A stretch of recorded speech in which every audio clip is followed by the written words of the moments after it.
ചികിത്സിക്കേണ്ടതുണ്ടോ? ഇയാളൊക്കെ എവിടെയാ കൊണ്ടുപോയി ചികിത്സിക്കേണ്ടത്?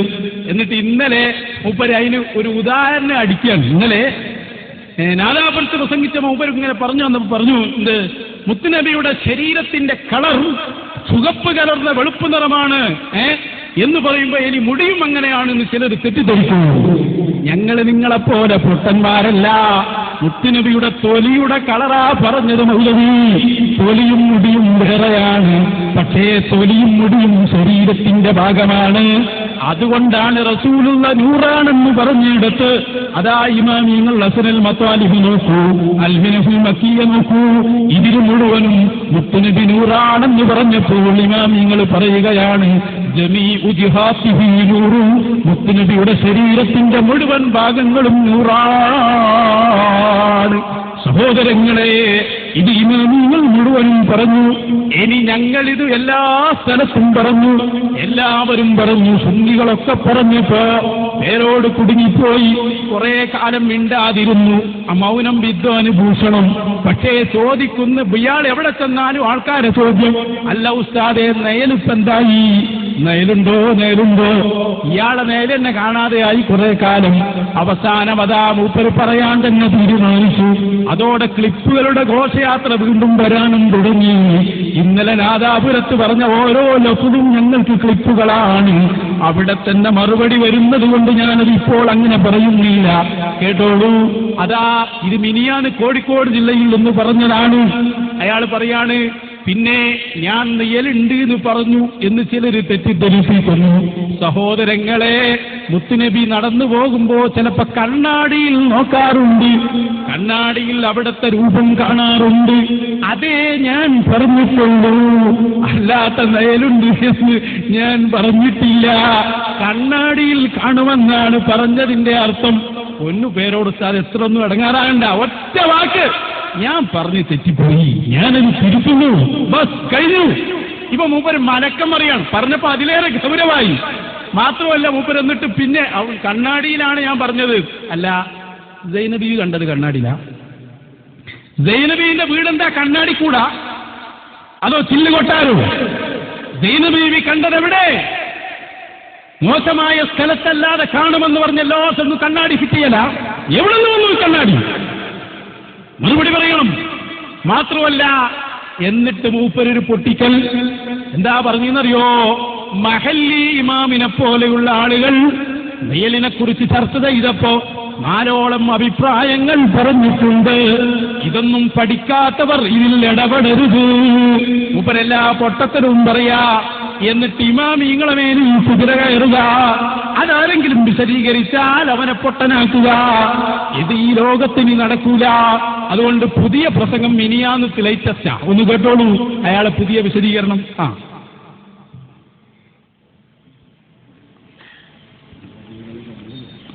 ഓരോന്ന് വരുന്നുണ്ട്. ഓരോ ദിവസവും അതിൻ്റെതായ മുഴുവൻ രൂപം കണ്ടോ അസൂയാലുക്കള്. മഹാനായ അഷ്റഫുൽ ഖൽഖ് സല്ലല്ലാഹു അലൈഹി വസല്ലമ തങ്ങൾക്ക് അവിടുന്ന് കണ്ണാടി നോക്കാറുണ്ട്, കണ്ണാടിയിൽ നിഴല് കാണാറുണ്ട്. അത് എല്ലാ ഗ്രന്ഥങ്ങളിലുമുണ്ട്. അത്തരം ചില നിഴല് നബി സല്ലല്ലാഹു അലൈഹി വസല്ലമ തങ്ങൾക്കുണ്ട്.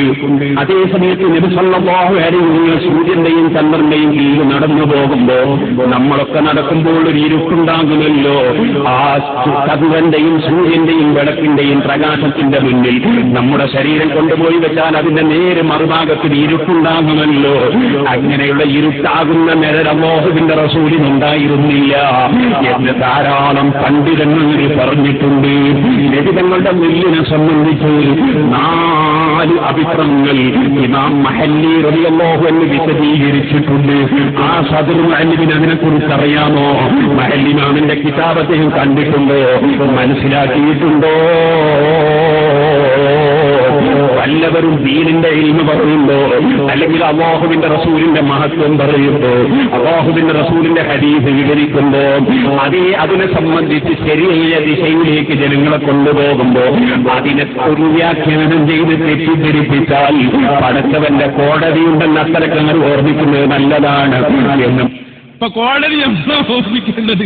അല്ലാഹുവിന്റെ റസൂലിനെ കുറിച്ച് ഈ അബദ്ധങ്ങളൊക്കെ പറഞ്ഞിട്ട് ഞങ്ങൾ കോടതി ഓർമ്മിച്ചത് കൊണ്ടാണ് ഇത് പറഞ്ഞത്. നിങ്ങളിപ്പോ എന്താ പറഞ്ഞേ? കണ്ണാടിയിൽ കാണാറുണ്ട്, അല്ലാതെ സൂര്യന്റെ നേരത്ത് നിൽക്കുമ്പോഴുള്ള ഇരുട്ട് മുത്ത് ലഭിക്കില്ല. ചോദിക്കട്ടെ, അള്ളാന്റെ റസൂലിന്റെ ഭാര്യ കണ്ടത് അത് കണ്ണാടിയിലായിരുന്നോ മൗലവി? ചവിട്ടുമ്പോൾ നജസില്ലാത്ത സ്ഥലത്ത് കാണുമെന്ന് പറഞ്ഞത് കണ്ണാടിയിലായിരുന്നോ? മാത്രമല്ല, നിങ്ങൾ നേരിണ്ട് എഴുതി, ശിഷ്യന്മാരെ അതിലേറെ എഴുതി.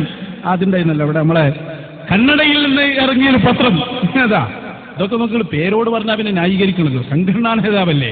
ഇത് കണ്ടോ, ഇത് മംഗലാപുരത്ത് നിന്ന് ഇറങ്ങുന്ന സുന്നിവാണി എന്ന് പറഞ്ഞ പത്ര. ഇതിൽ 4 പേജാണ് ഹബീബായ തങ്ങൾക്ക് നയലുണ്ട് എന്ന് പറഞ്ഞത്.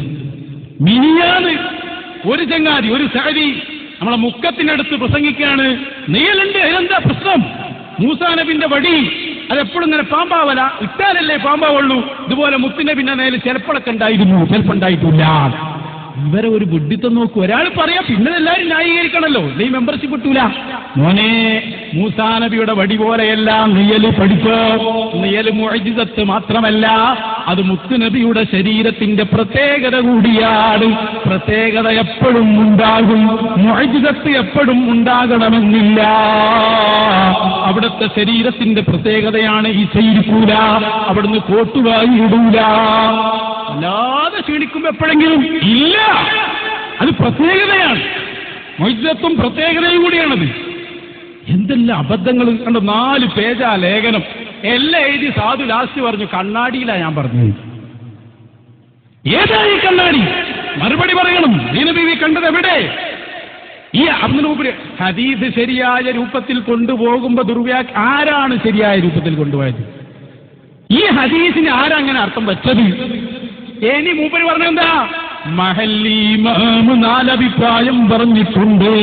അത് കാണാത്ത സദർ മുഅല്ലിം മനസ്സിലായോ? പണ്ട് ആ കുട്ടിക്ക് പറഞ്ഞു കൊടുത്തില്ലേ, കുട്ടികളെ വിളിച്ച്, അതാണ് സദർ മുഅല്ലിം. അതാണ് ആ സദർ മുഅല്ലിമിനോടൊപ്പം ദേശം വേറെ മൂപ്പര് പെട്ടിയിൽ പൈസ ഉണ്ടാന്ന് പറഞ്ഞല്ലോ. അതാണ് പ്രശ്നം. അപ്പൊ മൂപ്പര് പറയുകയാണെന്ത്? എന്താ പറഞ്ഞേ? മഹല്ലി ഇമാമ് 4 അഭിപ്രായം മുത്തുനബിയുടെ നേരിൽ പറഞ്ഞിട്ടുണ്ട്. ഞാൻ വെല്ലുവിളിക്കുകയാണ്. വെല്ലുവിളി തന്നെയാണ്. 1 മിനിറ്റിൽ 10 വെല്ലുവിളി എന്നൊക്കെ പറഞ്ഞാലും വെല്ലുവിളിയാണ്. എന്താ വെല്ലുവിളി? ഞങ്ങളുടെ നേതാവാണ് മഹല്ലി ഇമാം. എല്ലാ ദർസുകളിലും അവിടുത്തെ കിതാബ് ഓതിക്കൊടുക്കാറുണ്ട്. ഇവിടെയും പള്ളിയിൽ ഞങ്ങൾ ഓതുന്ന കാലത്ത് തന്നെ മഹല്ലി ഇമാമിന്റെ കിതാബ് ഞങ്ങൾ കണ്ടിട്ടുണ്ട്. പല സ്ഥലത്തും പോയാലൊക്കെ മഹല്ലി ഇമാമിനെ അറിയാത്തവരില്ല. ഹഫീദ് ജലാലുദ്ദീൻ മഹല്ലി റളിയല്ലാഹു അൻഹു, അവർ ഞങ്ങളുടെ നേതാവാണ്. മുത്തുനബിയെ അങ്ങേയറ്റം ആദരിച്ചവരാണ്.